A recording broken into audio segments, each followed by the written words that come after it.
The air was filled with excitement as the rehearsal dinner for my daughter Emma's wedding started. I was so proud watching her stand next to her fiancé Jason, enjoying the good wishes from everyone. I had no idea that the happy mood would soon be ruined by someone I had tried so hard to accept as my own. "May I have everyone's attention, please?" Emma suddenly called out, making the room go quiet. My husband Walter and I looked at each other, confused, as she held up her glass.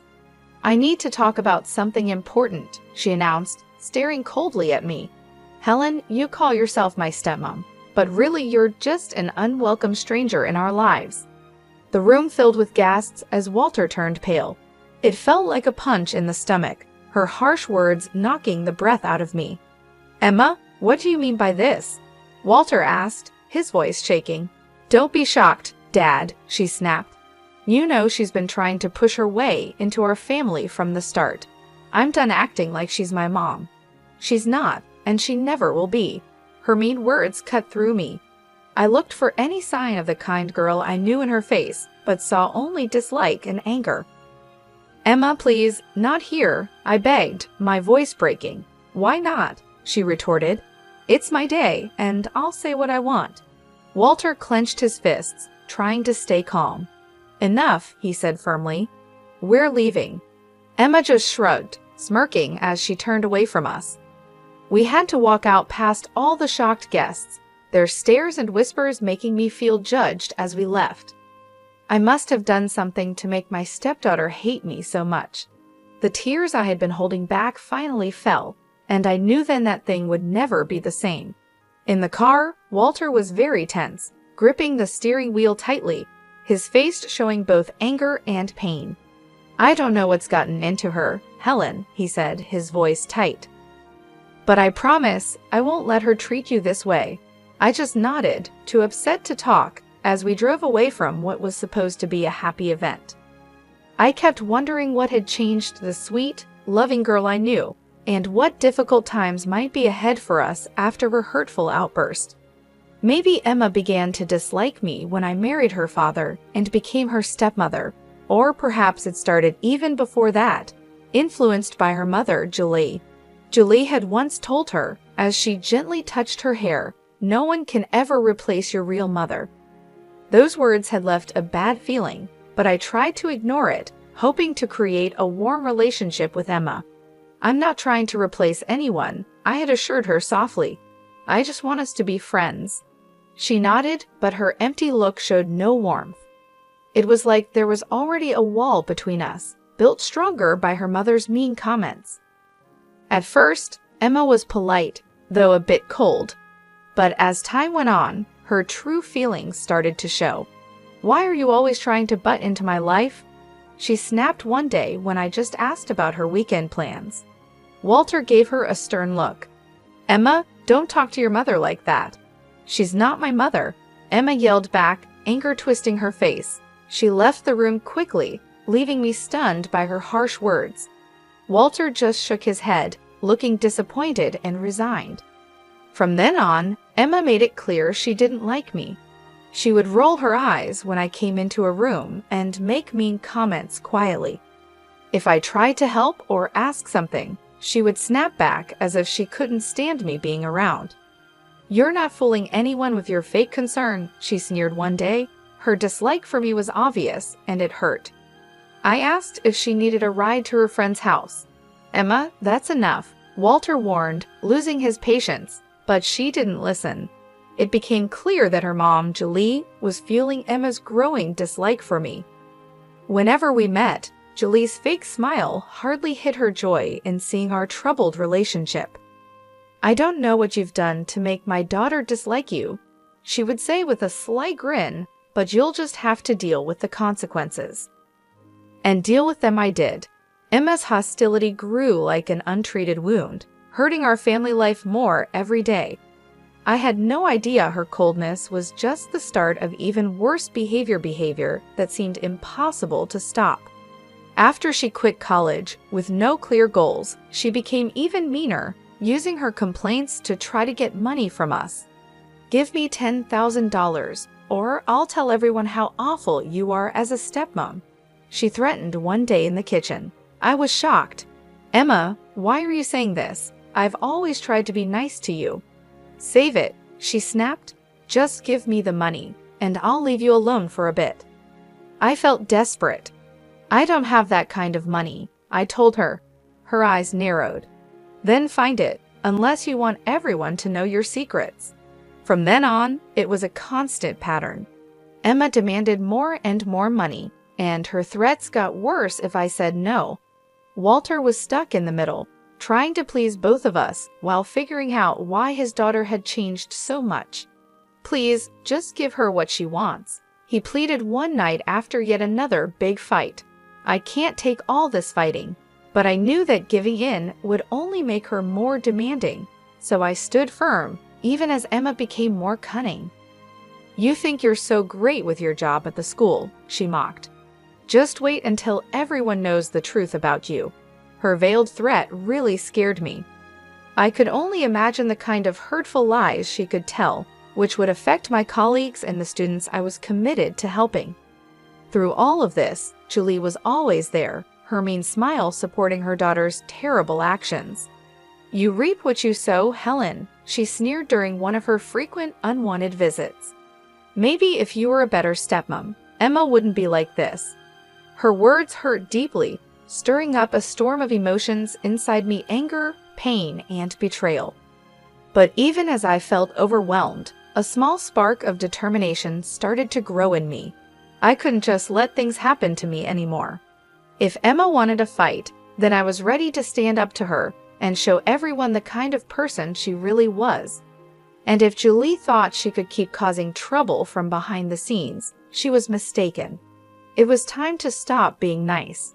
From then on, I was determined to do whatever it took to protect my family, even if it meant taking drastic steps I never thought I would.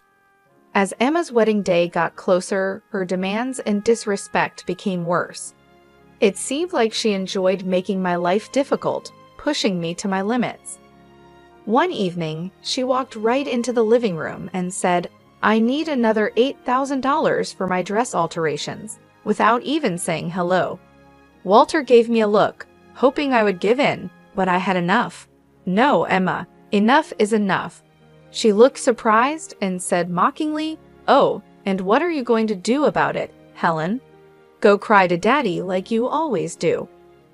My fists clenched at my sides, anger rushing through me. "You ungrateful child. Everything your father and I have done, we did for you, and this is how you repay us." Emma laughed loudly, the sound as annoying as nails on a chalkboard. "Oh, please, don't act so righteous.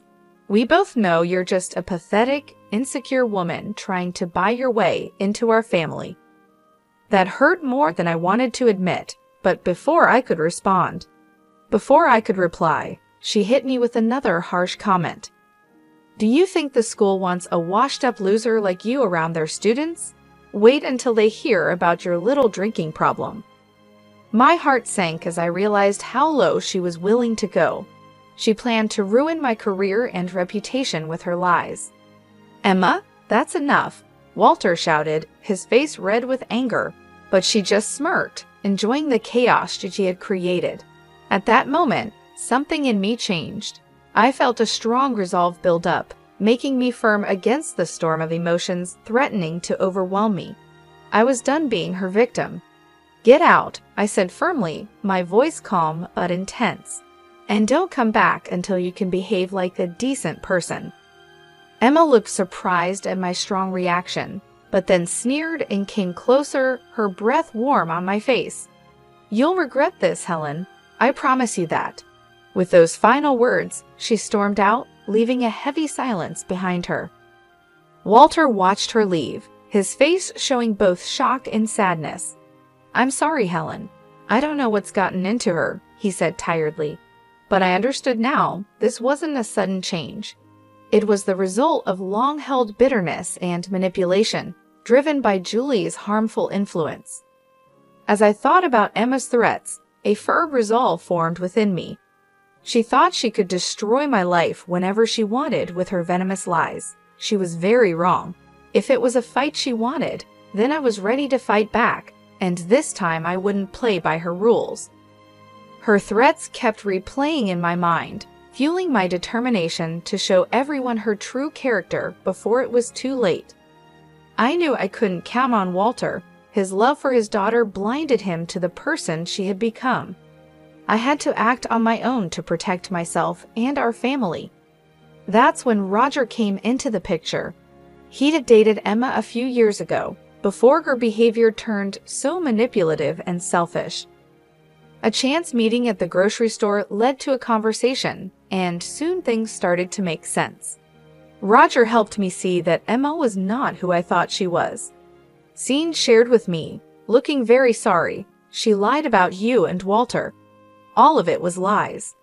I felt a chill as he described how Emma had portrayed me as a controlling stepmom trying to push my way into their close family, and how she made Walter out to be a harsh tyrant. I believed everything she said, Sean admitted, embarrassed. She seemed so believable, full of anger. It wasn't until we split up that I started to see the truth. As he talked, a clearer image of Emma's harmful behavior appeared. She had spun a web of lies for years to turn everyone against me, influenced heavily by her mom, Julie, who was like a master at controlling her.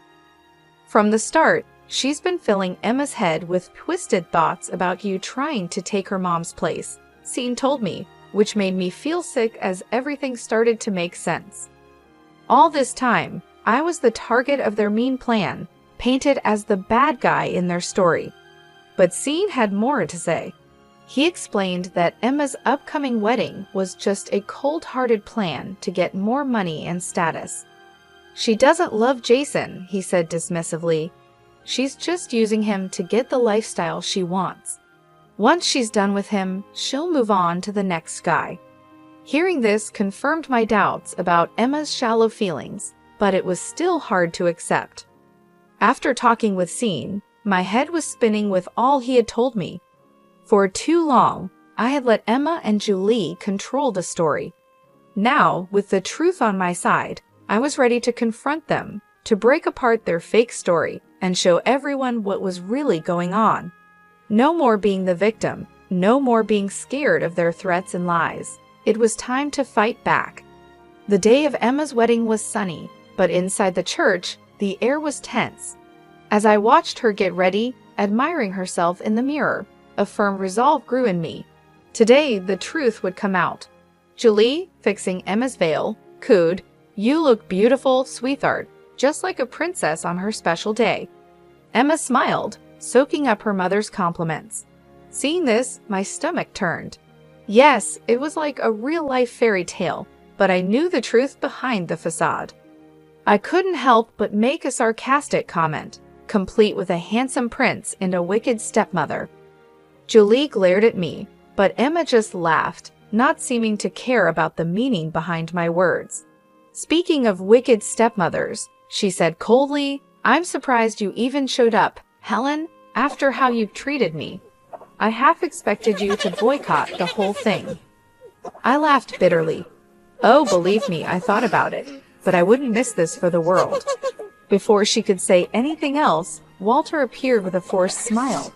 "Everything okay in here?" he asked. "Just peachy, Dad," Emma replied sweetly, her voice dripping with sarcasm. Helen and I were just having a little heart-to-heart. Walter looked like he wanted to ignore the tension. "Well, it's almost time. You ready, kiddo?" Emma nodded, suddenly looking excited to walk down the aisle. As the ceremony began and the music played, I took a deep breath, preparing myself. The ceremony went by quickly, with empty vows and fake smiles. But as Jason and Emma were about to kiss, I knew I had to speak up. "Stop!" I shouted, my voice echoing in the quiet church. Everyone gasped and looked at me. Emma's face twisted in anger, her fists clenched. "What is the meaning of this?" she hissed, her voice shaking with rage. Taking another deep breath, I looked at her firmly. "The meaning, Emma, is that I can't just watch you lie and manipulate everyone anymore." Julie's face went white as she realized what was happening. Before she could say anything, I continued. pulling out strong evidence that Scene had given me. This included texts, emails, and recordings that exposed Emma's deceit. For years, you've lied and turned everyone against me while acting like the victim, I announced confidently. Not anymore. It's time for everyone to know the truth. As I showed everyone the proof of her dishonesty and selfish plans, the room went silent. Emma's composure broke, and her face twisted into an angry snarl. "You liar," she shouted, lunging at me. "How dare you ruin my special day?" But it was too late. The truth was out there for everyone to see. Jason's family looked shocked and disgusted. The crowd's reactions showed that Emma's carefully built facade was collapsing. Standing there, alone and exposed, she seemed like a shadow of the person she used to be. I felt a mix of pity and triumph. The battle was over, and I had won by revealing the harsh truth that had been hidden for too long. The impact of my revelation was like an explosion, breaking apart the illusions we had all lived with. As the quiet turned to noise from the shocked crowd, I prepared myself for the confrontation. "How could you?" Emma yelled, anger written all over her face. "This was supposed to be my perfect day." "Your perfect day was built on lies," I replied calmly, despite the emotional turmoil inside. "Did you really think you could keep deceiving everyone forever?" She tried to answer, but stopped when Jason stepped forward, his face full of disbelief and heartbreak. "Is it true?"